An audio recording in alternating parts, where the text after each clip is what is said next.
in our constitution, during the martial law, the elections impossible to hold. But what's more important, you can't really organize the election when you cannot provide the guarantees to the people because of the air raid alerts, because of the bombardments, and because of the huge migration, huge number of refugees who had to leave their homes. So, I mean, to organize elections are impossible.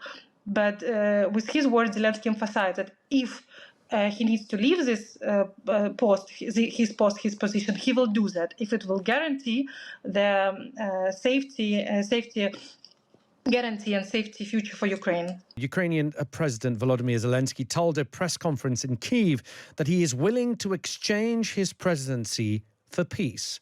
And he urged US President Donald Trump to come visit Ukraine. He also told reporters at the conference that it's insufficient to just have President Trump as a mediator. Kateryna Malofieieva is the journalist in Ukraine. She's been listening to Zelensky's speech and joins us now with her reactions. Kateryna, thank you so much for giving us your time. Hello, good afternoon. Kateryna, we also heard the Ukrainian president saying the Ukraine cannot reimburse the US for the aid that they've given. It's true, but I also want to emphasize when he said that he is able to exchange his position of a president. He also said that he can exchange it for NATO.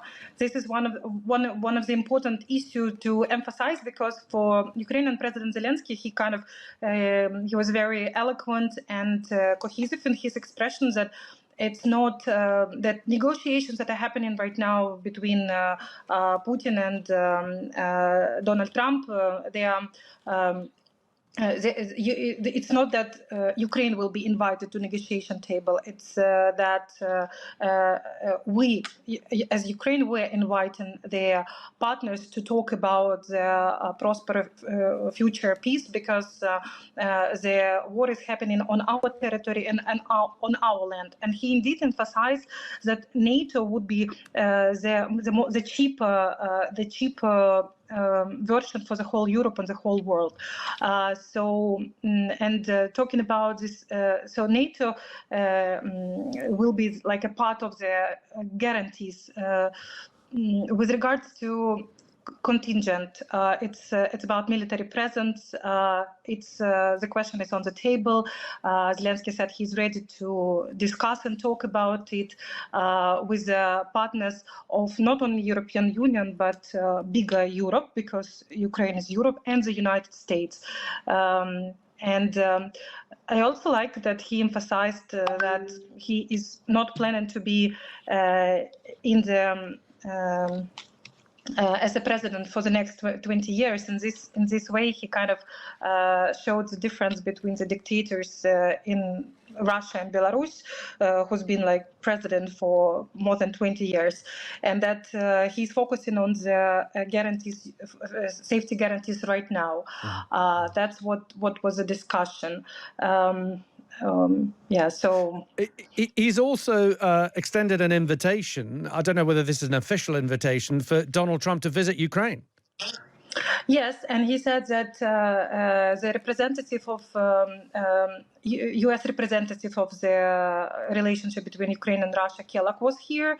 The treasury person was also present, and many times already Zelensky invited Donald Trump to come to Ukraine. It didn't happen so far, but if need be, Zelensky will travel to Washington, according to his words. That if need be, he will come. But Donald Trump is welcome to come here.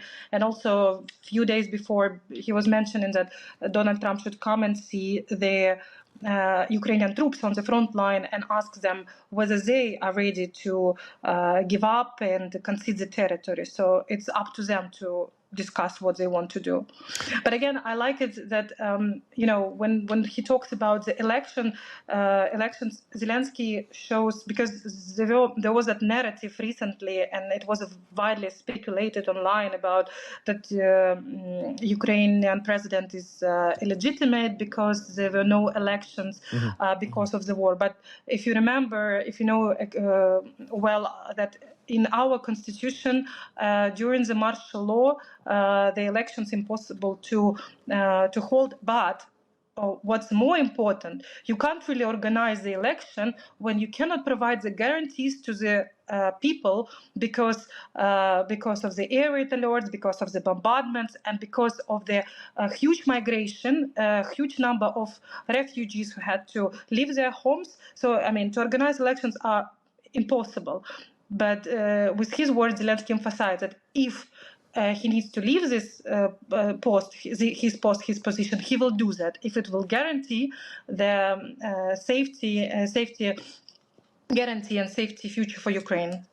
Kateryna, thank you for giving us your time. Thank you for keeping us abreast on this press conference that is happening as we speak in Kyiv. President Zelensky holding that news conference in the Kyiv Forum, in which the top lines coming out of that was that he said he's willing to give up his presidency in exchange for Ukraine NATO membership and to bring peace. He added that it was not his dream to be president for a decade, and he would leave his position if that would lead to peace. He said that that Ukraine could not reimburse the US for aid, but ready to share. We are ready to share, he said, but the US needs to make Putin end this war.